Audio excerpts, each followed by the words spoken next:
Est-ce que tu peux manger ça? On voit parfois des taches étranges sur nos pommes de terre et on se demande si on ne ferait pas mieux de les jeter. Voici 10 conseils sur les aliments pour savoir quand les manger et quand les jeter.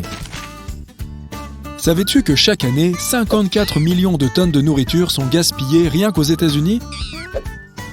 Pour remettre les choses en perspective, ce chiffre signifie que près de 40% de toute la nourriture est gaspillée.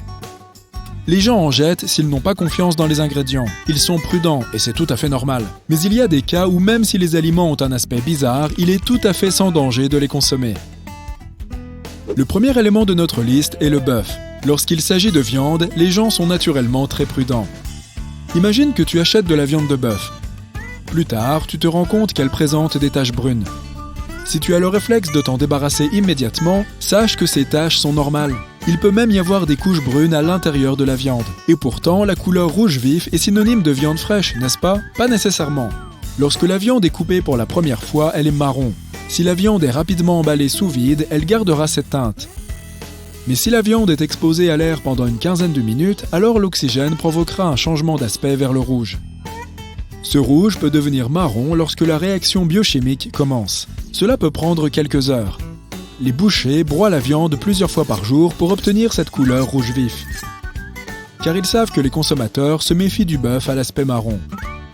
Si le bœuf est emballé dans un plastique perméable à l'oxygène, il devient rouge vif après avoir été exposé à l'oxygène. Tant que la viande sent bon, qu'elle est fraîche et qu'elle a été conservée correctement, elle peut être consommée en toute sécurité. As-tu déjà vu des lignes sombres sous la carapace d'une crevette? C'est la même chose que pour le bœuf. Les lignes noires sur la chair de tes crevettes sont liées à un phénomène naturel. Elles apparaissent progressivement après que les crevettes ont été sorties de l'eau. La chair est exposée à l'oxygène et le noir devient plus visible avec le temps. Ici aussi, le motif de l'animal lui-même peut entrer en ligne de compte. Ces lignes noires peuvent être une décoloration naturelle sur la crevette. Pense aux chats, ils ont aussi des motifs de couleurs différents, même s'ils sont identiques en termes d'espèces. La prochaine fois, tu pourras réaliser une mini-expérience dans ta cuisine. Mets quelques crevettes côte à côte et observe les légères différences dans leurs motifs de couleur. Les crevettes dégagent une mauvaise odeur lorsqu'elles ne sont plus comestibles. Donc, si elles ont encore une odeur et un goût frais, ne les jette pas. Peux-tu manger du yaourt moisi? Cette substance verte à la surface n'a pas du tout l'air appétissante, mais si tu l'enlèves à la cuillère, tu auras l'impression d'avoir un yaourt tout frais en dessous. Pourtant, la réponse courte est qu'il faut le jeter. La moisissure n'est visible que sur le dessus, mais elle s'est probablement installée en profondeur. Sans parler du fait que le yaourt aura mauvais goût. De nombreuses moisissures sont inoffensives, mais certaines produisent des substances toxiques. La moisissure verte est un type de pénicillium. Ce mot te semble-t-il familier? C'est le même type de moisissure que celui utilisé dans l'antibiotique appelé pénicilline. Mais ne te réjouis pas trop vite. Manger un yaourt moisi ne te guérira pas des infections bactériennes comme par magie. En 2013, il y a eu une épidémie liée à une gamme de yaourts. Le fabricant a livré ses produits au magasin comme d'habitude, mais au bout d'un certain temps, ces derniers ont reçu des plaintes de clients, disant que le yaourt ressemblait à une soupe au yaourt et avait un goût de vieux. Il s'avère qu'un type de champignon a probablement libéré un peu de dioxyde de carbone. Cela rendait le produit pétillant et provoquait des ballonnements.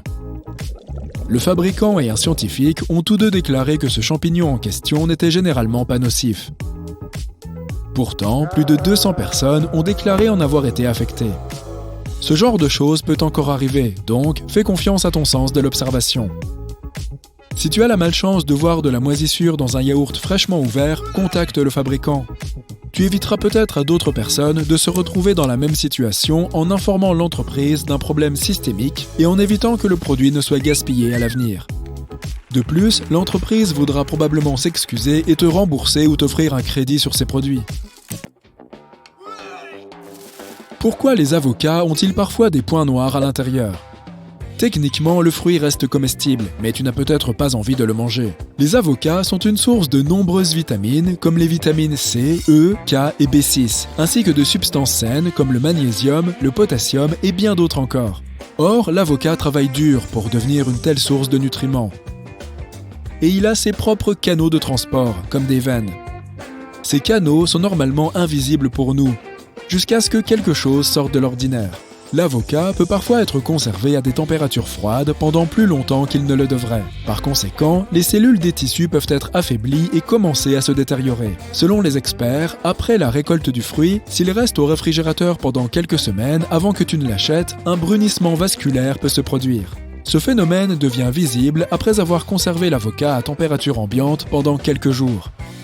Mais alors, faut-il le manger ou le jeter ? Tu peux manger les avocats marqués de points noirs, mais il vaut mieux d'abord les goûter. Il se peut qu'ils n'aient pas le même goût qu'un avocat normal. Qu'en est-il de la partie blanche sous la pelure des pommes de terre ? Peut-on les manger ou faut-il les jeter ? Elles ressemblent à des bleus, mais elles ne sont pas noires. Si la couche extérieure de la pomme de terre semble normale, ces marques blanches d'apparence bizarre ne sont pas de la moisissure. Les pommes de terre moisies se détériorent, elles deviennent molles et ridées. Tant que l'extérieur de la pomme de terre semble propre et régulier, il n'y a probablement pas de croissance microbienne nocive à l'intérieur. Ces marques blanches peuvent être dues à des chocs, probablement pendant la période de récolte. Bref, tu peux la manger sans danger. Il peut aussi y avoir des traces blanches sur la planche à découper quand tu coupes les pommes de terre. Selon les experts, certaines pommes de terre contiennent plus d'eau et d'amidon. Par conséquent, ta planche à découper devient un peu plus sale que d'habitude, mais il n'y a pas lieu de s'inquiéter non plus. Continuons avec une autre forme de pommes de terre, les chips. Quelles sont ces taches noires sur les chips ? Peut-on les manger ou faut-il les jeter ? Tu peux les considérer comme des imperfections mineures qui n'affectent pas la qualité des chips. Encore une fois, elles apparaissent à cause des chocs qu'elles subissent ou à cause du processus de friture. Parfois, tu peux constater que ton ail semble essayer de se reproduire. Oui, il a germé. La question est de savoir si tu peux manger les gousses germées ou si tu dois les jeter. Si le germe vert se trouve au centre de la gousse, c'est bon. Sache que le goût de l'ail sera plus fort qu'il ne l'est habituellement. Mais il sera tout de même acceptable dans un plat cuisiné puisqu'il sera mélangé avec d'autres ingrédients. Le goût ne devrait pas être trop fort. Peut-on manger une pomme avec des vers ? La plupart des gens ne supportent même pas l'idée de croquer accidentellement dans une pomme véreuse, mais c'est une question de culture. La réponse est oui, on peut la manger. Après tout, les vers ne font qu'ajouter un peu de protéines aux fruits, n'est-ce pas ? Ces animaux ne sont pas porteurs de parasites nocifs, ils se frayent simplement un chemin dans la pomme. Le point d'entrée du fruit peut avoir un goût désagréable, car il est devenu pourri avec le temps. Mais outre le goût, la partie pourrie peut être croquée sans danger. Ce qui n'est pas sans danger, en revanche, c'est de manger les pommes tombées au sol. Celles-ci ont probablement traîné sur le sol pendant un certain temps et cela peut être suffisant pour que les bactéries nocives du sol se soient faufilées dans la pomme. Dans certains cas, des personnes ont eu des problèmes de santé en buvant du jus de pomme non pasteurisé fabriqué à partir de pommes tombées au sol.